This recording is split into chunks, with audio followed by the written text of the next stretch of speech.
Good Sunday evening, everybody. It is with me as always, and this is the All Elite Hour. Thank you so much for tuning in and watching the show, both on Facebook and on YouTube. We are simulcasting on both. So thanks for watching. There is a chat opened up so everyone can discuss and leave their comments of what they thought of this week's AEW shows. All three, Dynamite, Rampage, and Collision. We're not going to be talking about All Out just because I didn't personally watch it. It was a little steep for me to pay $100 back-to-back for AEW pay-per-views. So if you watched it, great. I hope it was a great pay-per-view. It didn't seem like it was going to be that great just based off the card, but hey, more power to you. But anyway, let's dive right in, Josh. Why don't you take away with our first thing that we had on Dynamite? We're going to start with Dynamite. So the first thing we had at Dynamite is obviously Orange Cassidy started.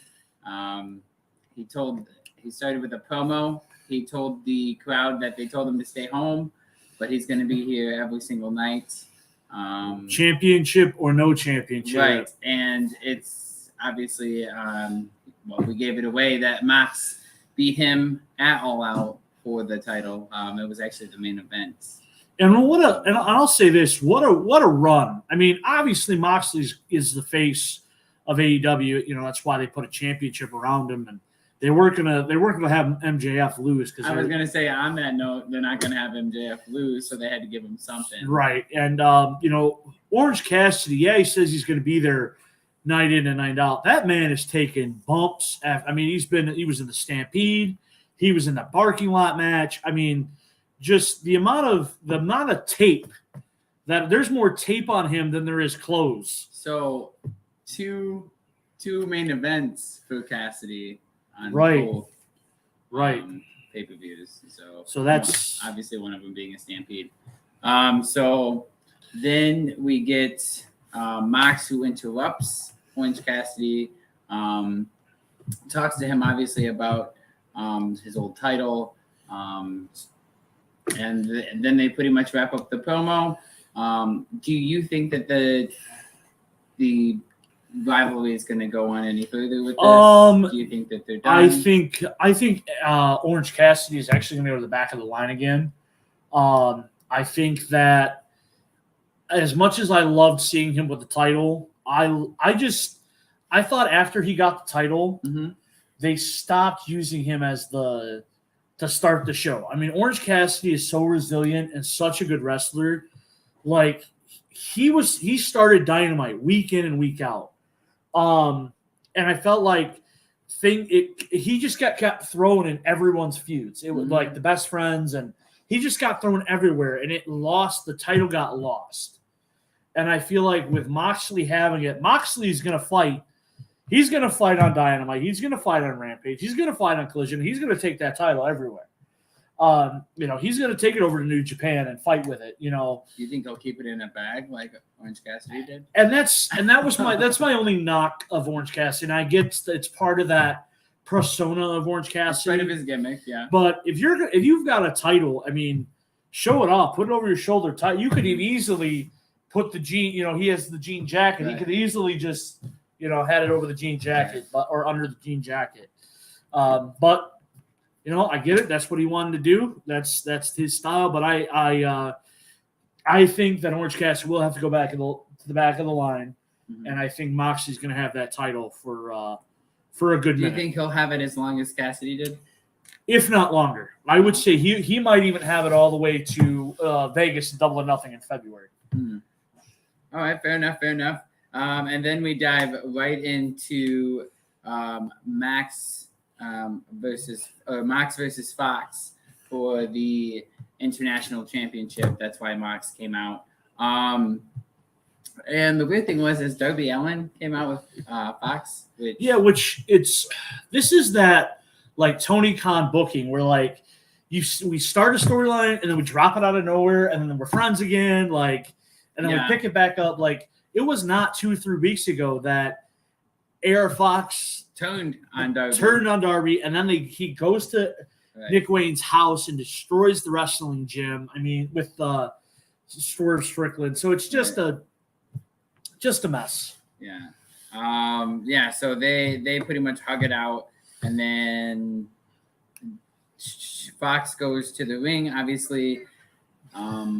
Well, let's talk about Moxley beats him. Let's just say that. But they try to go to a picture-in-picture during this, and they totally just completely botch it. This week's Dynamite was full of botches.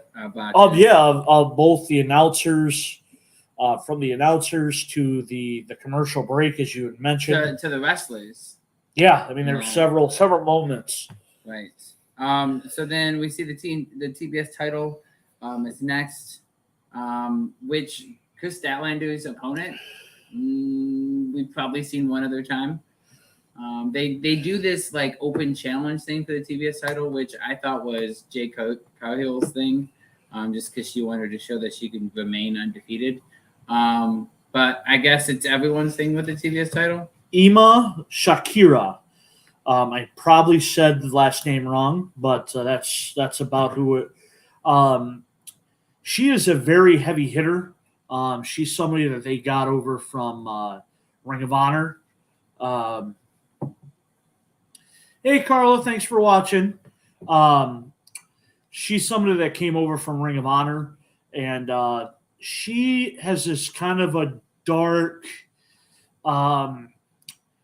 Chinese personality. And she impressed me the first time we saw her. It was on Collision. She was in like a trios match, and I was kind of impressed with her. Definitely not a main card for the women's division, but she's definitely a supporting role that can make a champion such as Chris Statlander look good. I suppose she could. So Chris Statlander wins. What have you thought about Chris Statlander so far since she beat Jay Cargill? So I absolutely love the fact that she was because Cargill would beat her for the TBS title, and I love how they kept that intertwined. Now I do not like the fact that we had to sign Valkyrie. We had to sign, we had to get all these people that we thought were going to be the ones. Right. Like Ember Moon, aka I can't remember her WWE name.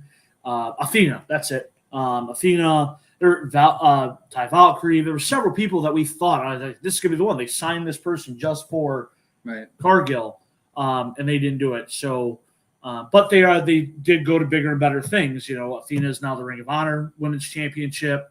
Valkyrie, not really bigger and better. She's still somewhere. She's in mixed tag or in tag matches. Good old no rules AEW style tag matches. But I do think that I like Chris Statlander as the champion, as the title holder. I do not like this open challenge, as Josh said. I thought that was a Jay Cargill thing, but a couple years ago, or when AEW first started, there was rating or match wins and losses mattered.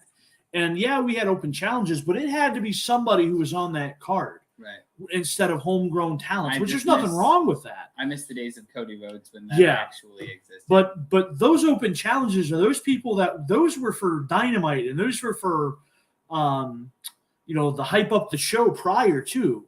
When you go to wrestling event, the AEW, and they have dark beforehand, or they have that little time after Rampage. That's what that was for. Right. Not the main card, main showtime. But that's. I just think that I think Statlander has been a good TBS champion. I think she does good for the women's division. She's a powerhouse, which they don't have a lot of that.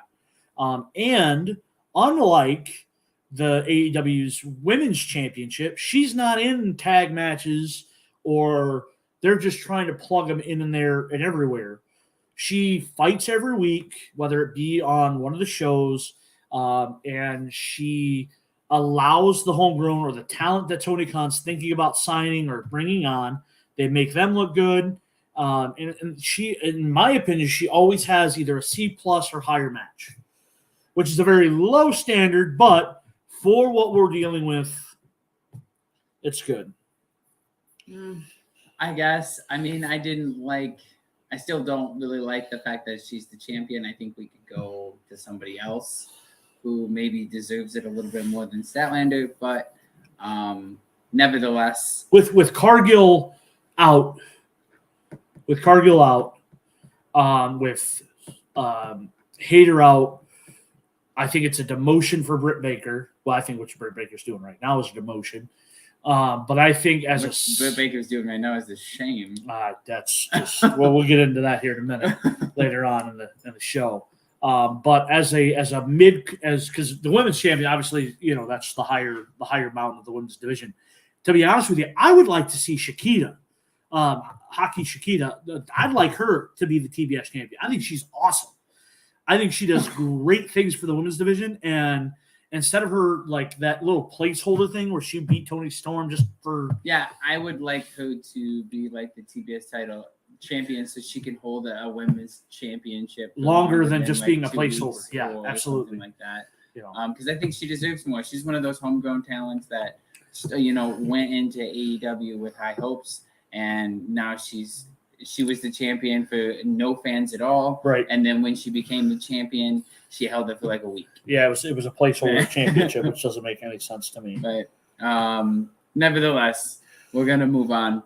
The La Sex Gods versus the Aussie Open are next here, and just the miscommunications in this match between Jericho and Sammy Guevara, it really set up a bigger story, which something that AEW doesn't really do very often is set up some stories.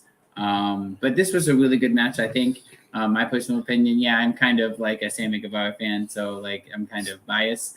But to set up the background story of Guevara and Jericho, I think that they did that really well. Unfortunately for the Aussie Open, they didn't get the win here, but the bigger story is going to be the Jericho and Guevara story. Right, so. And I think for me, I think Jericho looked better in this match than he did versus Will Ospreay. And I'll say that because his code breakers were better. Judas effects were much more violent. There was one he hit on Fletcher that turned him inside out. And whether that's Fletcher selling better, kudos to them. But I just think this Jericho was able to put the storyline of Don Callis aside and focus on this. I think was much, and to know that he had somebody in his corner that he could trust in Sammy Guevara. He says he wants to get back on track because Jericho was on a losing streak. And the fact that Jericho got the pin, right. For the team, he got the win. He hit the Judas effect and got the win. But not after Friendly Fire, so just keep that in mind. Exactly. And then I think that I also liked the fact that we had the Friendly Fire, and then it ended the same way that it ended in All In, where Jericho pushed Guevara away. It ended the same way as Guevara pushing Sammy away. I do believe Guevara pushing Jericho away. Right. Yeah. Crystal ball time, seeing into the future. After this match, which was a good match, they went backstage and it was Don Callis and Takesha, which it is so funny to see Don Callis grab a mic and then get booed so loud that you can't hear him on TV. It is so great. But they talk about that there is there's a painting with whoever they're heading after next. Well, there's a picture. We don't know if it's a painting. It's a picture. It's a picture of some sort of whoever their target is next. I have a real suspicion to believe that they are after Guevara next. They are going to go after that friendship because it makes sense for the story, for the heel thing and the storyline there. I think they're going to try to go after Guevara and that friendship there. So that's just my thoughts there. Okay. I don't think Guevara is that much of a sleazebag, but we'll see. No, but I think Don Callis is a sleazebag enough to go after someone who's trying to have a fan. What I'm saying is Guevara is not much of a sleazebag like to join Don Callis. Oh, he won't join him, but I can totally see him being the 100% crosshairs with Callis trying to take him out. 100%. And which, with leading up to Ty Mello being pregnant, I could see that being the way that they're going to go, as this is his way to take some time out and be with her. Yeah, I mean, you're not wrong. Just a little. Of course, that's not Tony Khan's thing. He doesn't long-term book, so that's.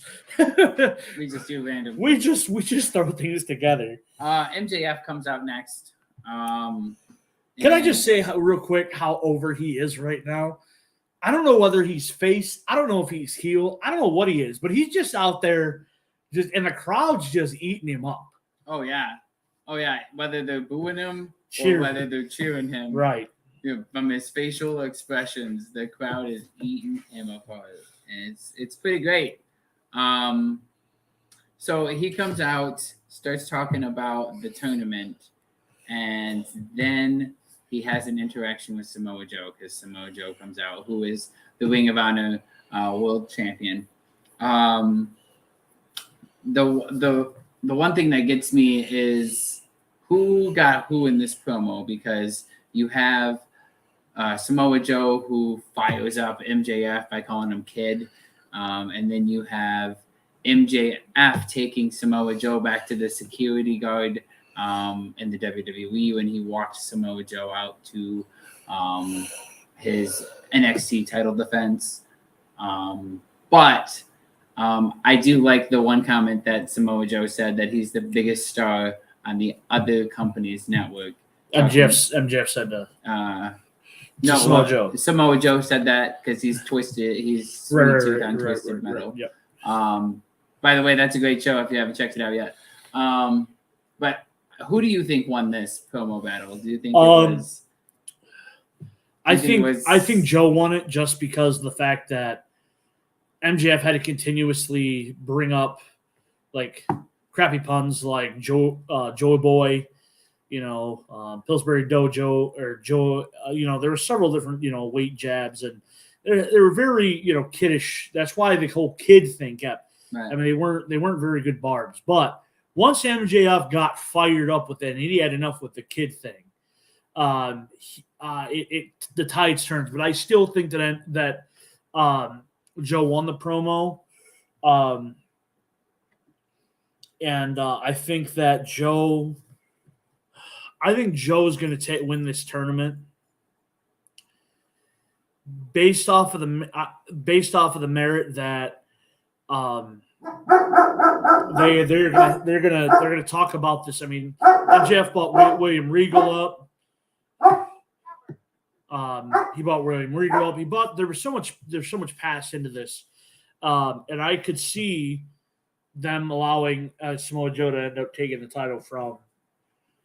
So the other issue is that the past, quote unquote, that they have doesn't stem from this company at all. Well, they're using somebody else's past or another company's past to build this whole story.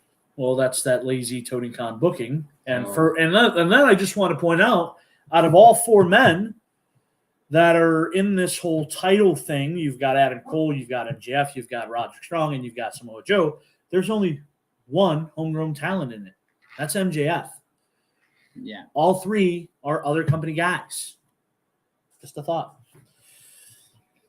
But you have MJF and Samoa Joe who kind of get into it. They kind of tussle out, and then Adam Cole comes to the rescue. Bebe. So Samoa Joe obviously runs away because the odds. But based on their past in somebody else's company, do you think that Adam Cole and Samoa Joe duke it out at some point? For MJF's it's potential. I do want to point out that there was during that tussle that MJF hurt his neck, and that was the whole reason that Adam Cole came out. Is MJF Samoa Joe was going after to really hurt MJF, and he was really hurt by the neck, around the neck area. Everything was numb. You could hear him screaming, "My arm's numb, my arm's numb," which then brought out Adam Cole, and that's when he came out. I don't know how this is going to play out with the whole Adam Cole and Samoa Joe thing. I think that hey, 1 second, guys. Sorry.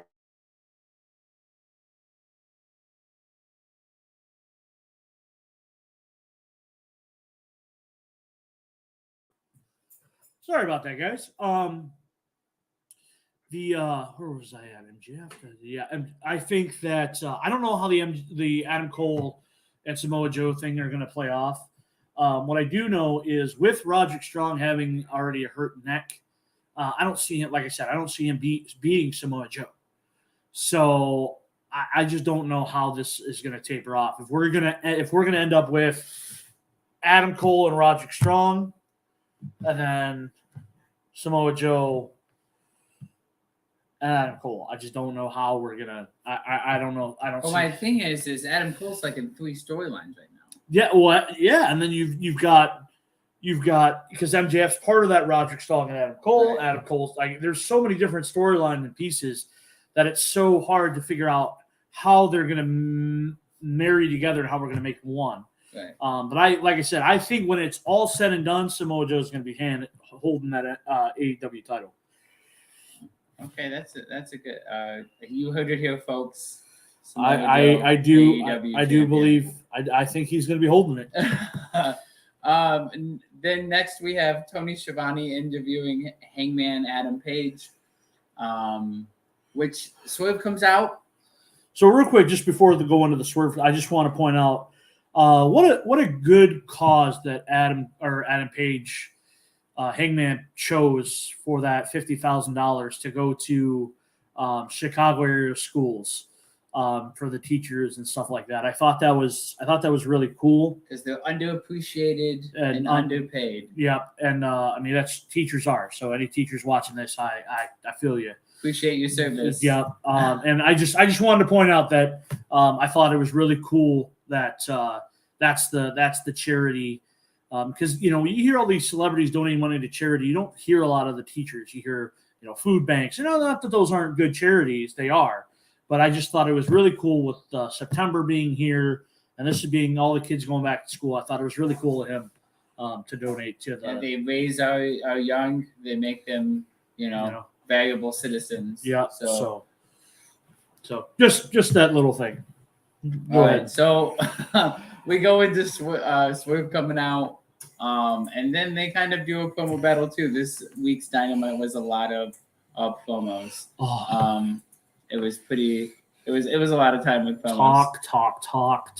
Which I thought, well, that's what you get for you've got a pay-per-view in London. You've got everybody trying to fly back. You have another pay-per-view. Like you spend a week in Chicago, so you can do another pay-per-view. Yeah. Anyway, so Swerve comes out, and his biggest thing was he told Adam Page if he had the opportunities that Page has had the last couple of years, he would be the first Black AEW champion.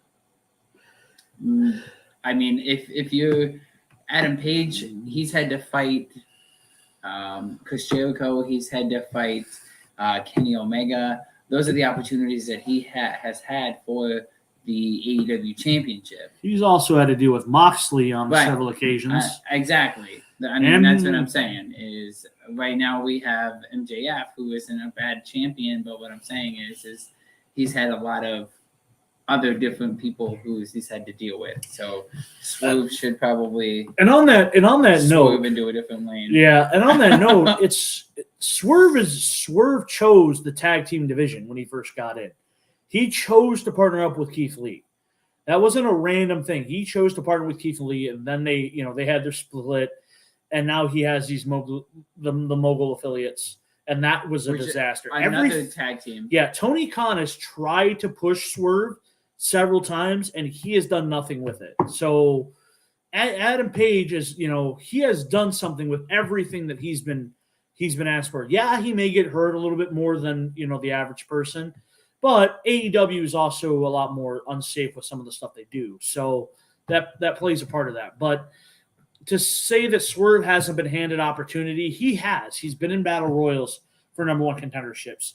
He's been tag team championship with Keith Lee. So he has had opportunities to make a name for himself several times and has failed each time. So let's keep in mind, Swerve just got to this company too. So Adam Page is a homegrown talent. So exactly. So there's that. If they were going to push either one of them, I would really hope that they would push Adam Page first. But that's just my opinions, my thoughts. Yep. So now it's time for the main event. We have a Grand Slam Eliminator Tournament quarterfinal match. Wow, that's a mouthful. We have Darby and Nick Wayne. So Darby Allin, Nick Wayne, who shook hands before the match, which did show respect. Obviously, they're friends because, well, we talked about how he got his wrestling wing destroyed and got all bloody from our friend Air Fox. Yep. Yeah.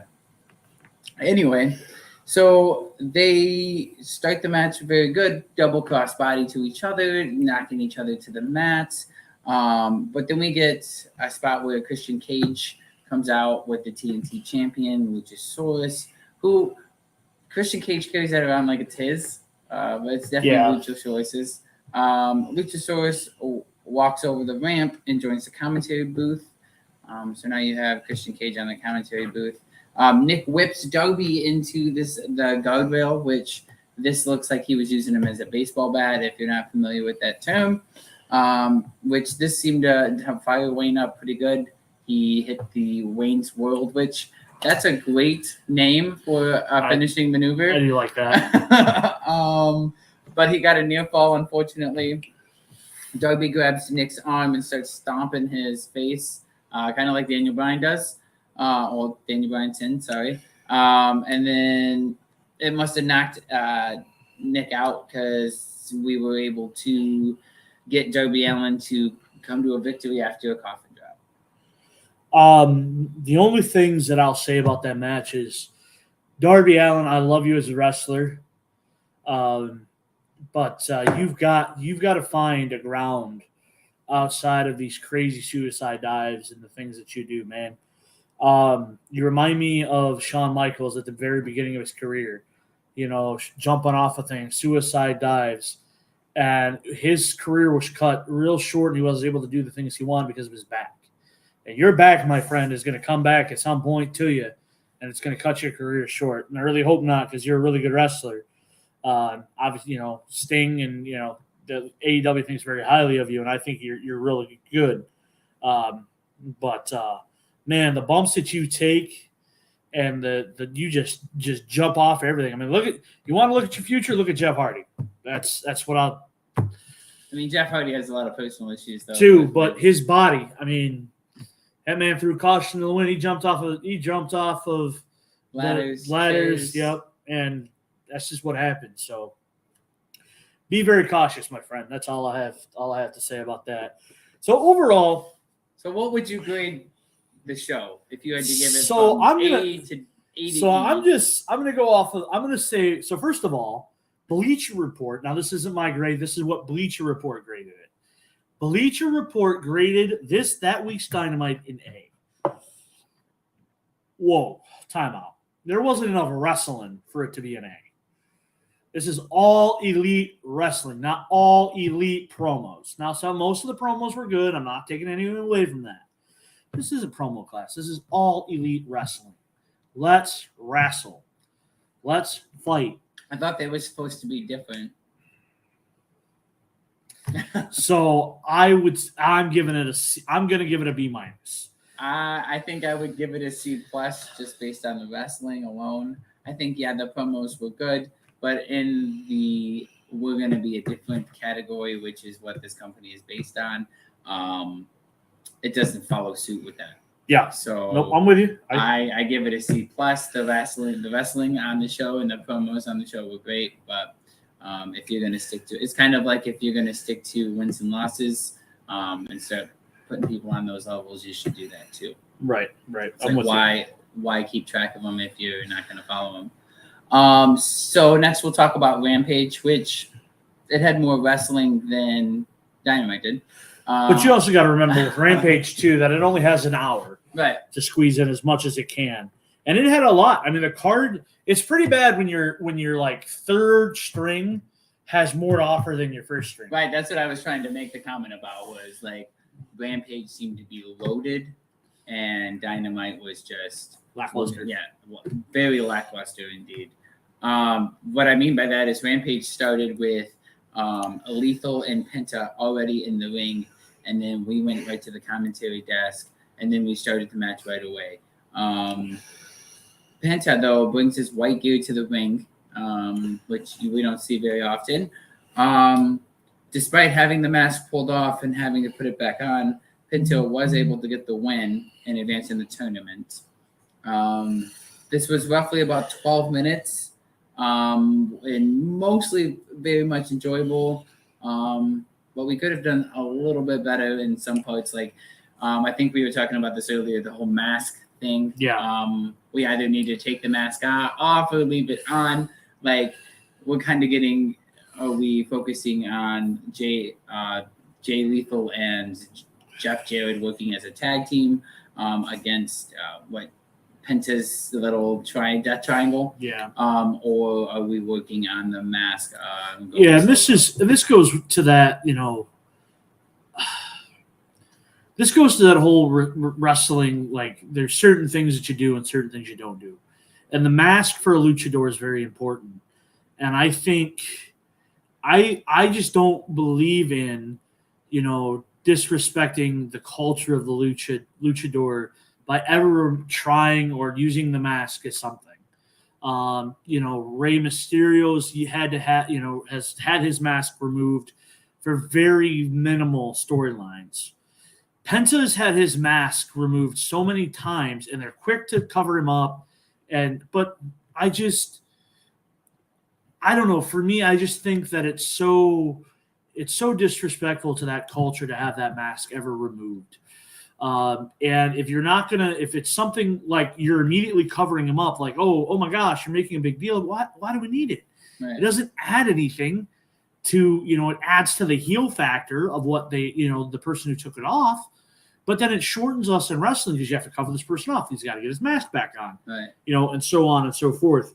Like we said, this is a 12-minute match, and if they would have, it was about 10 minutes of wrestling and then 2 minutes of putting the mask back on. Why don't we just fight for 12 minutes? I mean, they was so good. The wrestling was nonstop back and forth. I mean, it was such a good. Lethal and Penta, both incredible wrestlers. Right, absolutely. I mean, they're just amazing. I think we could have just done without the nonsense of the mask. Rant over, guys. Rant over. The Young Bucks, Matt, I think is whatever. Matt, Danny Magic and Cool Hand Han. Okay, there we go. Let's just start by saying Jake Hager accompanies Parker to the ring, and Jake Hager just looks out of place. If he's not in the Jericho Appreciation Society, like bowing down to Jericho, he just literally looks out of place. And that begs the question: Why is he? What are we doing with him? It's shame on. Is he here? I was to say shame on Khan. Right. Hager's an amazing competitor, an amazing fighter, former world champion. He did great things in MMA. I mean, he is a monster. Why are you not putting him in with giving him people? Him and John Moxley could tear the house. Him and Kingston, him and Claudio, him and Penta, him and one of the members of House of Black could easily have a really quality match. And you just haven't done with anything because you're too, ever since you had since you broke up since his breakup of the Jericho Appreciation Society, this is the first time we've seen any of these members. We haven't seen really any members except for Guevara and Jericho. And a Jay. Right. That's it. Which, I mean, Chris Jericho was on commentary and he talked up these guys, but he made it very clear that Hager looked lost. Yeah. Which again begs the question of what are we doing with Hager and why is he here? Anyway, the Young Bucks win, of course, because they're the Young It's Bucks. the Young Bucks. They're not Right. losing to that. They're not going to lose to somebody like that. But then that brings us into the main event. It's the second match in the Grand Slam Eliminator Tournament between Samoa Joe and Jeff Hardy. Which Now, we I love Jeff Hardy. absolutely, and this rivalry or these two competitors, WWE, Impact, and now AEW they've worked together on all three companies now at this point. So they were so smooth and fluent with this match in particular. As expected, Samoa Joe was a powerhouse, but don't really count Jeff Hardy out because he'll get you when you least expect it. So just keep that in mind. And not only that, but again, this is a 12-minute match. This match could have easily went for an hour. Easy. These two, and the crowd would have enjoyed every minute of it. Shame on Khan for making this be on Rampage. Sorry, you should have had Darby and Wayne. This could have been on Dynamite, and your Dynamite and Dynamite easily would have been a grade better by having that match on Dynamite and not giving it just a 12-minute time slot. Nevertheless, Samoa Joe beats Jeff Hardy, which brings you to your next thing, Samoa Joe. You know what? Hang on. We missed a match for Rampage. We missed the 6 women tag match. The Blue Sky match. Don't forget my Blue Sky. Don't you forget her. Sky Blue, Britt Baker, and Shahida. And Anna Jay, we were just talking about. And the Bunny and Valkyrie, which we were just talking about too. In a tag match. We did miss a match. I'm so sorry, guys. So Blue and Bunny start the match. Obviously, it doesn't take too long to figure out that they're obviously cornering Sky Blue, the Chicago native. So they isolate her, and then Baker, Blue, and Shahida win by the dentist, obviously, because it's Britt Baker. You don't beat Britt Baker. This match was not the greatest. I think Britt Baker does better when she's solo. This match just looked like disorganized. Like these 6 women don't really work together in a tag match very often, I guess, is how I should word that, because we see Sky Blue all the time solo. We see Britt Baker all the time solo or with a group, but still solo. We don't really see them too often in tag matches. So I think that's where a lot of the negativity of this match comes. That's just my opinion, though. Yeah, we also want to point out that after DMD, Britt Baker got the win. Shahida was very upset with her and ended up leaving, walking out on them because she was trying to celebrate, and Britt Baker didn't fist bump. She was just, I'm taking my win and I'm moving on to the next. I would be very surprised, I won't be surprised if the next titles we see is a trios women's titles. Tony Khan has been he's heavily used these 6 women tag matches in Rampage, and we've also seen him a lot in Collision. I think that it would be nice to see some of the women like Blue Sky, Shahida. You've got Willa Nightingale. There's several women that are there every night putting in work that team up very well and have really great matches, have some type of belt. And, right now, all of the belts that the men have, the women have, except for the trios. They don't have the tag. I was gonna say, I don't think they have a tag. Yeah, title at all. So I think those two, the tag and the trios, will be in the next cards. Well, my thing is where does it stop with the titles in this company? I think that would be the. We have the Ring of Honor championships. We have the New Japan championships. We have the AEW championships, all making an appearance in some way. Maybe they're not being defended, but they're all making an appearance in some way. Yeah, everybody. Too many will start confusing everyone. Like, Yeah. oh, does he fight for this company or does he fight for that company? Like, Yeah, I won't be surprised with the departing of you know who, which we'll talk about that here in a minute. That we see a little bit more of Ring of Honor on Collision.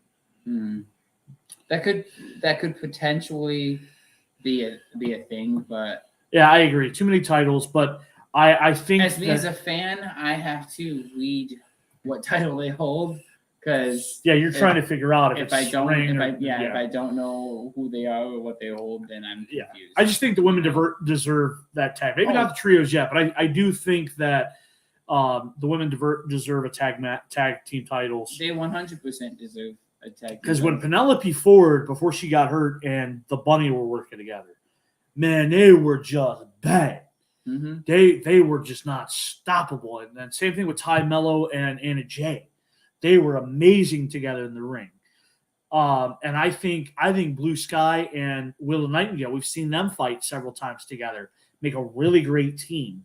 I think Britt Baker and when Jamie Hayter may come back, dude. Yeah, I was thinking the same thing. I was like, well, Britt used to be in a group. Who was she with? And then I was like, oh, she used to be with her or Ty Money. Yeah. So, well, let's move on to Collision, I guess. Sorry, that wasn't supposed to be the ending match, but we did skip it. So, we'll talk about the you know who moment here before we get into Collision. So, at the beginning of Collision, Tony Khan makes an announcement about CM Punk, and he tells the crowd, or pretty much everyone, that he's never felt so fearful in his life. He's been going to wrestling events for X amount of years. He's been producing wrestling events on this network for X amount of years. And he had to part ways with CM Punk or Phil Brooks or whatever you want to call him at this point. And at this point, they said something about 87,000 people just shut it off. Turned off Collision. And is just that. First of all, that there's two things to say about that. Okay, first of all, I was a huge CM Punk fan. I love the Straight Edge Society. I love everything he stood for. However, well, there comes a time when you think you're so good, and I watched every single match of his in AEW.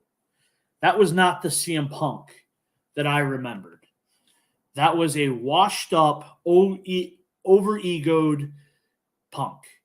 And the fact that he was able to bully and get away with the things that happened with the Elite was bad enough. But then to go on and mess with a pillar in Jack Perry is just insane to me. Well, so the Young Bucks to me are the pillar of the tag division. Tony Khan didn't see it that way. Right. Well, I mean, because it took Jack Perry for him that to be the fun. Well, that's my thing about that is I think that the Young Bucks are a pillar in the tag division. Oh yeah, absolutely. And I think Jack Perry is a pillar in both. I think because he started with Luchasaurus. I think he's a tag wrestler only, but that's just me. I mean, you're not wrong.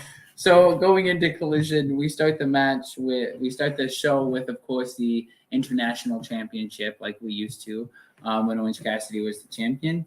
But we have Moxley, and I'm going to call him AA, but his first name is Andrew, and his second name is Andrade.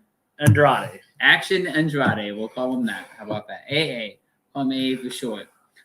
This was billed as an open challenge, again, within the open challenge. The match was nonstop action. Andrade was in control. It was about to be a high risk with all the high risk maneuvers. And then, obviously you got Moxley who's going to ground and pound him right back to the ground. Andrade did take another play out of Daniel Bryanson's book with kicking him in the head. So we've seen now two people do this this week. But in the end, We have Moxley picking up the win, of course. This to me was the best match of the week when it comes to 100%. I mean, Um, Moxley is so good at making people. Moxley and Jericho are the in my mind, the two best people in AEW that can make a young talent look fantastic, can sell the moves. First even in defeats. even Jericho lost to it. Well, even when you beat the young talent, you can still make them look good Right. by beating. These guys did what CM Punk said he was going to do. Right. Yeah. But like we said, in the end, Moxley obviously retains the title. He's not going to be a transitional. And we also point out to the 90s Nickelodeon slime green pants that Andrade was in, like.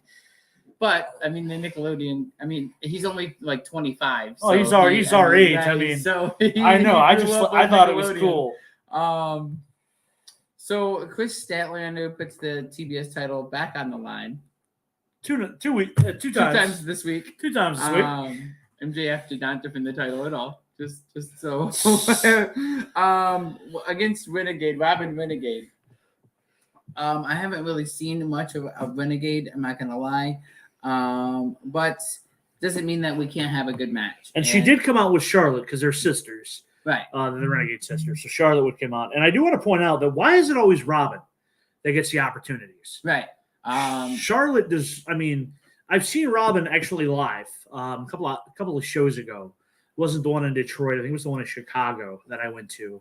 No, you know what? It was Cleveland. That's where we saw her. Right. Yeah. And it was the same thing. Charlotte came out with her, and it was Robin that was in the ring. And I was in it again here. We get Robin. So I don't know if Charlotte just again it was pitched as an open challenge. Well, yeah, but still, I mean, I don't know if Tony Khan just doesn't like, because Charlotte's fought on Dark a few times, and maybe he's just not. He may not be comfortable with her ability in the ring. Yeah. I mean that's true, but that's just a question. Why is it? Right. Why did we have the one and not the other? So then doing this match, we have Jade Cardigan's return. Cargill's, yeah. Cargill's, sorry. Return. She takes to the ring and she takes both Statlander and Renegade down. Just to look dominant. She puts the TBS title in her hand and raises it above her head because, I mean, she was beaten by one person ever in AEW, and that would be Statlander. I will be high on that same note. I will be highly disappointed. Clearly, Statlander retained my disqualification, but I'll be highly disappointed if all the work that Statlander put into this title, she fought it in All In, if they just hand it back to Cargill. Because let's not forget the amount of stuff that Cargill said on social media about wrestling and the wrestling business. But you're looking at a company that hired CM Punk twice for him to do the same thing both times. I know. I'm looking at it as a fan. And I think that was wrong of them. I'm just saying, me looking at it, if you can say, and it could have been a work, that's part of what we do. This wrestling business is try to get under people's skin, and she did it very well. But any person that can, that says that it's been refreshing to be back, to not be wrestling week in and week out, blah blah blah, hey, just don't come back and get the title right away. I mean, you also should have a ranking system, like you said you should have. Like it used to be? Right. Not everyone just calling their shots and do what they want. Well, I mean, it is AEW. What are the rules? What are the rules? Speaking of what are the rules, here we go into the... Wait, we have an Eddie Kingston and Claudio Castiello's promo to go into. Which I am so shocked that they got both of those men to sit down in chairs. They had to sit down with Tony Schiavone. Wow. And it led to Kingston offering a New Japan. See, this is why I get confused. And as a fan that doesn't watch it every week, I would get confused. Offering Claudio Castellodi a opportunity at his New Japan Openweight title. at the upcoming I think it's AEW, like one of the Stargate. big events that they're doing. It's not a pay-per-view. It's just a big show. Yeah, but we're not WCW. We're different. But we're totally different. So it ended with them both handshakes in a sign of respect that they'll meet at that event. So now we can go into the what was supposed to be a 4-man, was supposed to be an 8-man, which turned into a 3 because of some personal issues that Jay White had. Which my speculation was Bray White's funeral, but I think that was the week of All In. I like I said, I don't believe that would be the case, because I think Moxley and Danielson would have not been present. Danielson calling matches backstage, and Moxley obviously being there defending the title. I don't think that those two would have been there had it been for that reason. So moving forward, who sat out? I think it was Malik. Mentalik stepped out so they could have a trios match still. And Juice, gets the win for the team, but it's not too exciting. I think that as far as the Death Triangle's concerned, I think Lucha's. I love Lucha style wrestling, but for Lucha style to be good, you have to have wrestlers that can make Lucha style be good, and that you can match the high flying and be able to sell the moves. And I think Juice Robertson's a clown. I think he's the absolute worst wrestler. I don't know how people think he's good and how he's part of the Bullet Club. I just think he's terrible, in my opinion. Again, that's my opinion.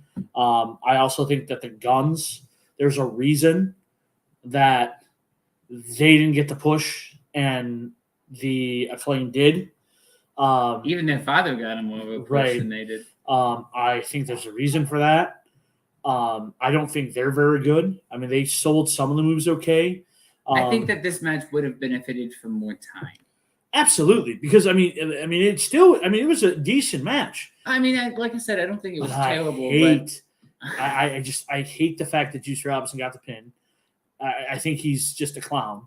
What about his finisher? I don't even it's like. Not even that good. I don't even like his. And then let's talk about Jay White's finisher while we're at it. The sling blade. That's just Sister Abigail in a real bad form. Mm-hmm. That's not. Bray Wyatt made that look. Rest in peace. Bray Wyatt made that thing look like a headache. It looked good. Yeah. That sling blade looks terrible. Horrible. Terrible. But that's our opinion, guys. If you think they're great, please tell us. Tell us we're wrong. Tell us your thoughts. But in just my opinion, I think that Juice Robinson is not very good. I think that hair is a distraction. And it might be. Ray Phoenix and Angel. You're gonna probably have to correct me on that. Angelico. Okay. So Angelico makes his Collision debut. So let's keep that in mind. I love how and the great thing about this match is they talked about how Ray Phoenix is not done with the BCC because they took him out and he wasn't able to go to London. Right. He was making his return. Also, right. Well, we had one making their debut, and we had Ray Phoenix making his return, because the BCC attacked him. Which again, get into that, right? Which again stems off the fact that Tony Khan actually booked this decently. He couldn't, he had visa issues, and he couldn't make it to All In, so they had BCC take him out, so that way it looked like he could be a part of the match. And then now he's making his return. So way to go, Tony Khan, on actually making something like. Yeah, something work and making he doesn't put him against anybody from the BCC. We can only do halfway, apparently. Apparently. But the crowd is really behind Phoenix. You can tell that he's a babyface. That hype man does such a good job. And Angelico. Yeah, he deserves more TV time. You can definitely tell that he's trying very hard. He turned himself heel during this match to work with the crowd because they were so behind Ray Phoenix. So and then the springboard arm drag sequence that Phoenix had, just absolutely gorgeous. I mean, this is where when you have somebody who knows how to do lucha style wrestling. So he said they do it really well. So Josh called the match with Andrade and John Moxley match of the week. This is my pick. I think these are two very talented wrestlers. I love the Lucha Brothers. I love their gear. Whoever makes the Lucha, they do such a great job. Bleacher Report called this match a B+, and I disagree with them.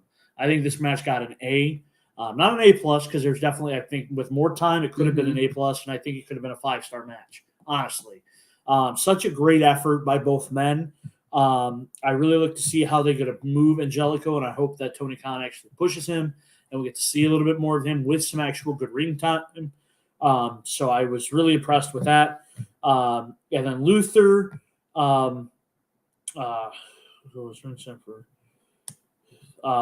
the hype man, he kind of disappeared halfway through. I think that the two men in the ring were doing their job well enough that we didn't need him. So I really think that was my match of the week pick there. That's fair. And next we have Penta El Zero versus Samoa Joe. Settle, dinero. Daniel Bryanson came out for an interview, and before we get into the Samoa Joe match, and said that this may be his last year wrestling. He said he promised his daughter when she hit 7 that he would be done wrestling.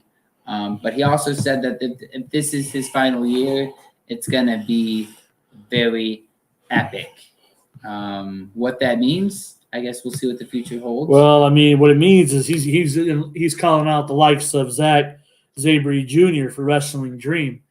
So I really hope that Daniel knows who he's asking for and who he called out, because that is the most technical wrestler of this era. So, I mean, it's kind of like Jericho calling out. Who did he call out in Ospreay? Yeah, Ospreay, Will Ospreay. I mean, that didn't work out well for Jericho because he ended up losing to Will Ospreay. Yeah. So I guess we'll see where this goes for Danielson. But I mean, we're gonna have another retirement from Danielson. Let's put that in mind. The main event of the night was obviously our tournament for Penta and Samoa Joe. As much as Penta tries to taunt, obviously Samoa Joe isn't having none of that. That's not Samoa Joe's style at all. So Samoa Joe responds obviously with a headbutt to show that he is a dominant. He's in no mood for games. Yeah. These guys are obviously very different in styles. With, I mean, Samoa Joe has to face now. This is his second kind of like high risk person during this tournament. He bought Jeff Hardy, and now he's facing Penta. So, if anything, he's proven that he knows what he's doing against that type of people. But if he wins the tournament and goes on to face MJF is not that style. MJF is a win by any means style. So, in the end, Samoa Joe is the ideal person to go against the high flyers, though, because he will catch them safely, work with them safely. I mean, Joe is definitely, as much as he says he's going to kill you, like, he definitely is a very safe worker. People do enjoy working with him because of that. And not only that, but I love it when he does the walk away spots. Like, that is so awesome to me. Like when Jeff goes for the twist of fate and he just walks away. Like, Penta was up at the top rope, and here goes Samoa Joe, walk the other direction. Like, so good. Like, no facial expression, just walks away. Like, fantastic. And the crowd is so ready for it too. And sometimes he does it, and sometimes he doesn't. So I mean, you just never know when it's gonna come. Yeah. So that's fantastic. Joe moves on in the tournament. which I think that makes him one match away from Yeah, from winning. it's just him and Strong, which Yeah. this is where I think we're finally going to get the meshing of the stories, and we'll see how this plays out. Yeah, But- because you got MJF, you got Adam Cole and the Strong thing, which the MJF and the Cole thing goes into the Strong thing, and then you have the MJF and Samoa Joe, but you don't really have anything going on with Strong except for these faces. Which, by the way, good job to Strong. This is the first time we've seen him actually wrestle, so good job to him. But back to the storyline, Samoa Joe is kind of the odd man out in this. Yeah. It's kind of weird to see. It's kind of weird that Samoa Joe is getting. I mean, he's already got a Ring of Honor title. Why does he need the AEW title? So, but kudos to Joe. yeah, that's I true. mean, I mean, he's- they obviously Tony Khan thinks highly of him and thinks that he can handle those responsibilities, and he's in there doing a having good job, both. Yeah. you know? So, but again, I wish they'd go back to the rankings and where those mattered because, I mean, yeah, Samoa Joe hasn't lost it all, but he's first of all, he's not even an AEW super wrestler. He's Ring of Honor. But that's here or there. Well, that is it for us, guys. I think we ran over a little bit. we did longer, ran but over a little bit, but that's all right. That's okay. The time flies when we're having fun. So we will be back next Sunday here inside the Squared Circle. And we'll go over again the good, bad, and the ugly of all things elite. For me, Bobby. I'm Joshua. We'll see you guys next